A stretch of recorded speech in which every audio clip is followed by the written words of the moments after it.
Good evening, apprentice. I trust your training goes well. All Jedi must know the code. Its tenets are the fundamental teachings of our order. Think and meditate on these truths, apprentice. There is no emotion. There is peace. There is no ignorance. There is knowledge. There is no passion. There is serenity. There is no chaos. There is harmony. There is no death. There is the Force. I have faith that you will achieve the rank of Padawan soon. Master Jar is most impressed with your progress. May the Force be with you, apprentice.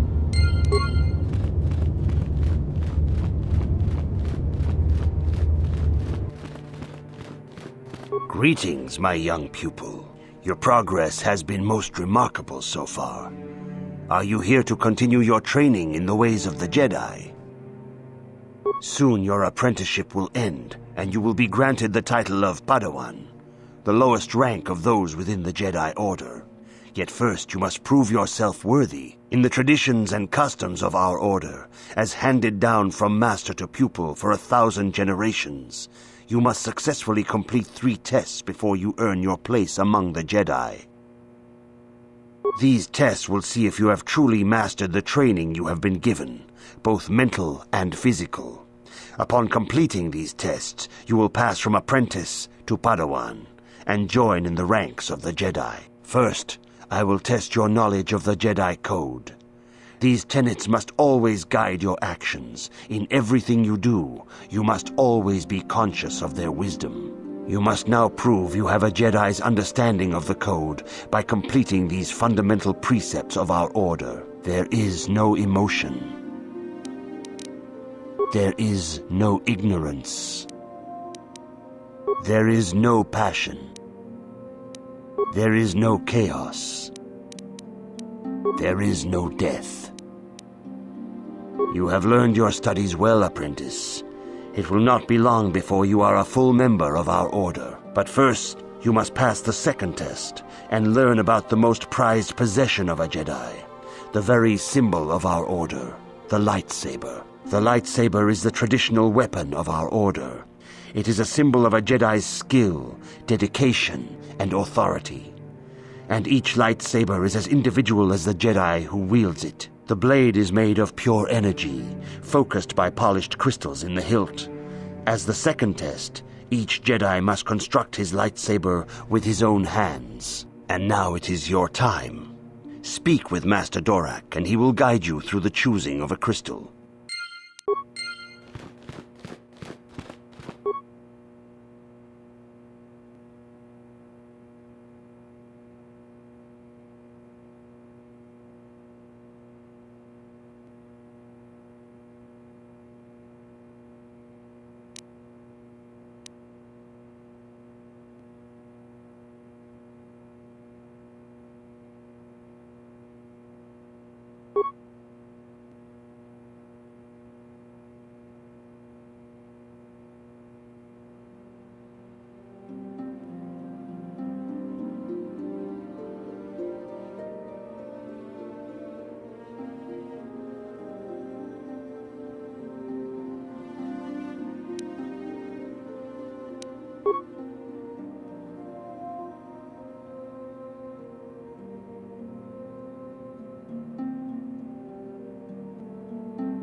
Ah, you have come, young apprentice, at Master Zar's bidding. He sees great promise in you, As do I. The time has come for you to choose the color of your lightsaber. This color also reflects your demeanor and position within the Order.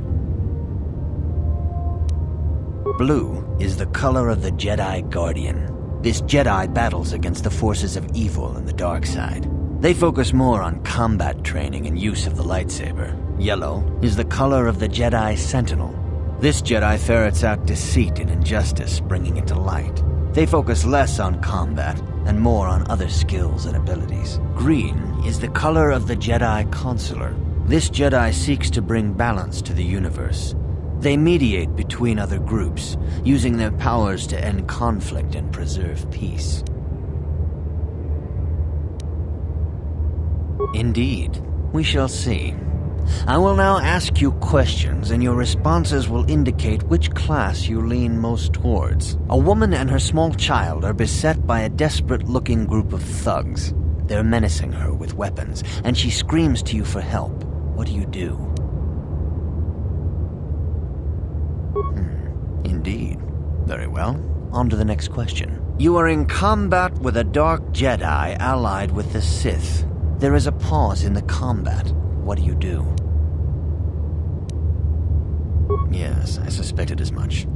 Now for the next question. There is a locked door, and your goal lies on the other side. What do you do? I am beginning to see a pattern here, apprentice. I have a feeling about what you would be best at. But first, the final question. You are the head of an enclave on a contested world. The Dark Jedi have infiltrated and are causing unrest across the planet. What do you do? Yes, I thought as much. As I suspected, you would be most suitable as a Jedi Consular. Which color and path do you believe yourself most suited to, apprentice? Here is a green crystal for your lightsaber. Go speak to Master Jar again, and he will instruct you on how to construct it.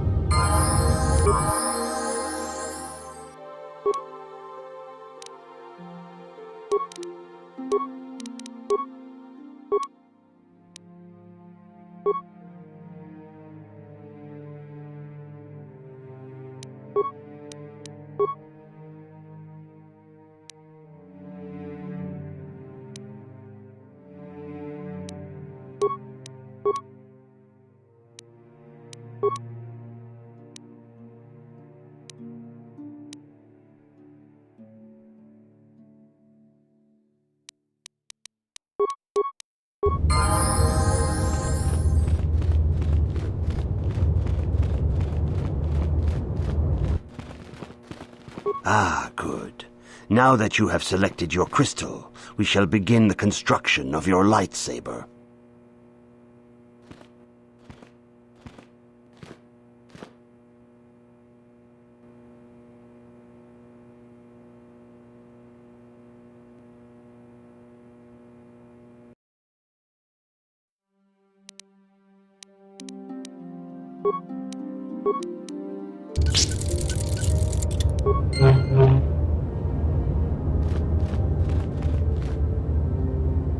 You have done extremely well in constructing your lightsaber, apprentice. Your crystal seems to have been set perfectly. It is rare indeed for that to happen the first time one constructs their lightsaber. These crystals are very rare, found only in certain caves strong in the Force.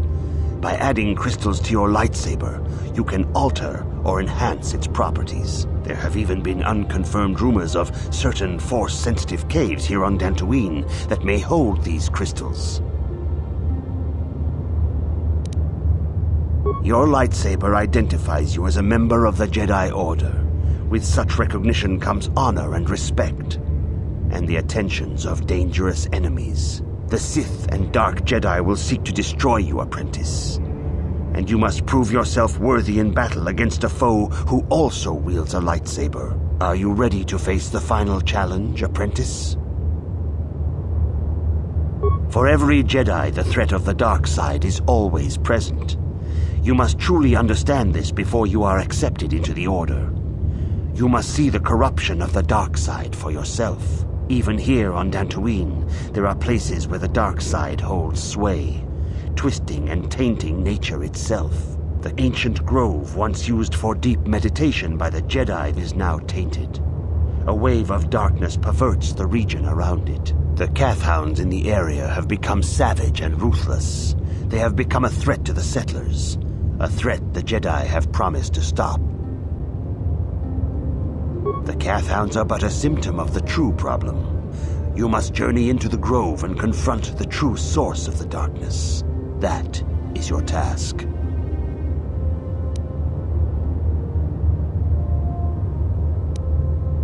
I can say no more. Some things you must see for yourself. None of the other Jedi at the Academy are permitted to help you in this task. But remember this, my young apprentice. A Jedi acts with patience and care, and those on the dark path are not always lost forever. The dark side still taints the ancient grove. Your lessons cannot continue until the spreading corruption of the dark side has been stopped. This is your task, apprentice. May the Force be with you.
Greetings, young apprentice.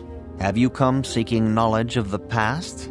Those who do not learn from history are doomed to repeat it, or so they say. As a chronicler of the Academy here on Dantooine, I feel it is my duty to share the history of our order with the newly initiated. Unfortunately, our recent history is one of tragedy and bloodshed. The Mandalorian Wars, the fall of Revan and Malak, the rise of the Sith. There are important lessons to be learned from these events, if we do not wish to repeat the mistakes of our past. Of course, I could not tell you the entire history of our order. The Jedi have existed for thousands upon thousands of years.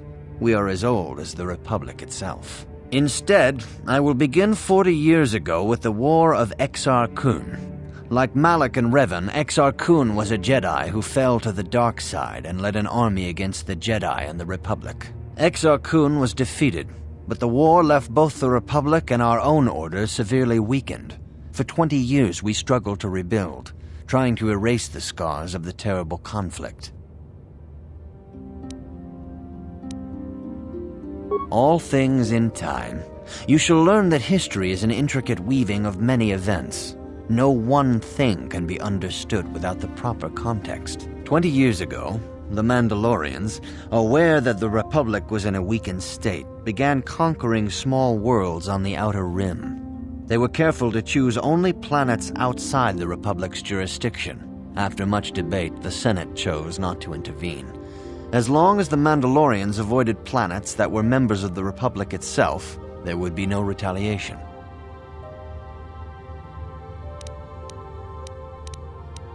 Well, you can hardly blame the Republic. The memory of war was fresh in everyone's mind. Nobody was eager to relive the horrors in a campaign against the Mandalorians. But in the end, it was unavoidable. The Mandalorians stockpiled resources from their conquered worlds, preparing for a massive assault. 7 years ago, they launched a simultaneous attack in 3 separate sectors of Republic space. The Senate had no choice but to retaliate with the entire Republic fleet. The Mandalorian Wars had begun. The Republic petitioned the Jedi Council for aid, but there were many factors to consider before we allowed ourselves to be drawn into another conflict, so soon after the war with Exar Kun. While the Jedi Council preached patience, there were many among our order who were eager for us to join the battle. Two young knights in particular demanded immediate action: Revan and Malak. They rallied many of the Jedi to their cause, and against the wishes of their masters, joined the Republic fleet battling the Mandalorians. Revan was a brilliant military leader, and the Republic fleet began to win victory after victory.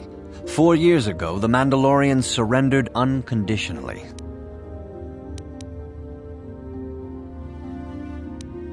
No one is denying that Revan was one of the keys to defeating the Mandalorians, but something happened out there on the Outer Rim. Instead of returning after the war's end, the ships under Revan's command went deep into unexplored space. They claimed to be searching for the last remnants of the Mandalorian fleet. All contact was lost. For many months, it was assumed some great disaster had befallen the entire fleet. Everyone thought they were dead. There were unsubstantiated rumors of Revan and Malak being seen on a number of different planets during these months, scattered sightings that were never confirmed. Perhaps they simply went far beyond the edges of Republic space. Maybe they found previously undiscovered hyperspace routes to the ends of the galaxy. Nobody knows for certain. 3 years ago, Revan and Malak returned at the head of a massive invasion fleet. Revan had assumed the title of Sith Lord. The hero had become a conqueror. Some of the ships in the Sith fleet are those that were under Revan's command during the Mandalorian Wars, but many more are of an alien design we've never seen before. The source of this massive fleet is one of the many things about the Sith we cannot explain. It seems impossible to have created it in such a short time, yet we cannot deny its existence. The source of the Sith soldiers is unfortunately much easier to understand. Initially, the bulk of the force were former Republic soldiers who had served under Revan. With each conquest, thousands more flocked to join the invaders, swelling their numbers. Even many of our own order have betrayed us, lured by Sith promises of riches and power. For 2 years, the Sith were all but invincible. Fortunately, Bastila and her battle meditation allowed the Republic to win a few key victories and kept the Sith from total triumph. In desperation, we set a trap for the Dark Lord. Bastila was with the strike team that tried to capture Revan, as you probably know. She was there at Revan's end. That was nearly a year ago, but things have not improved. Malak has stepped in and assumed the mantle of Dark Lord for himself, though he's far from Revan's equal in strategy or tactics. Still, his fleet continues to grow in both ships and soldiers. If we do not find some way to stop the Sith soon, Malak will overwhelm us with sheer numbers. Revan's tale shows us how even the greatest of Jedi can fall to the dark side. You must always be on guard against the evil that dwells within you. Think hard upon this lesson. May the Force be with you.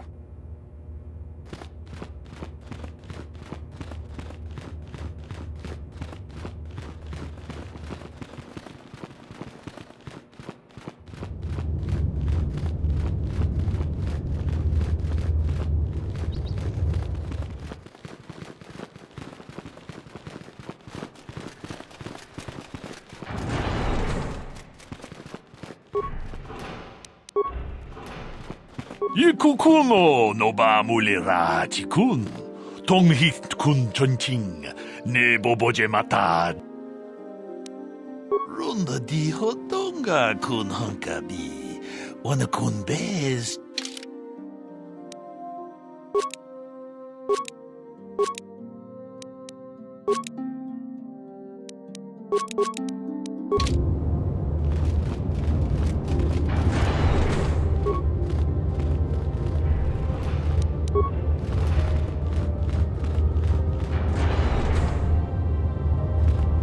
Why are you bothering me? I'm here to speak with the Council, not some servant. Please leave, or I shall be forced to tell the Council of your rude behavior.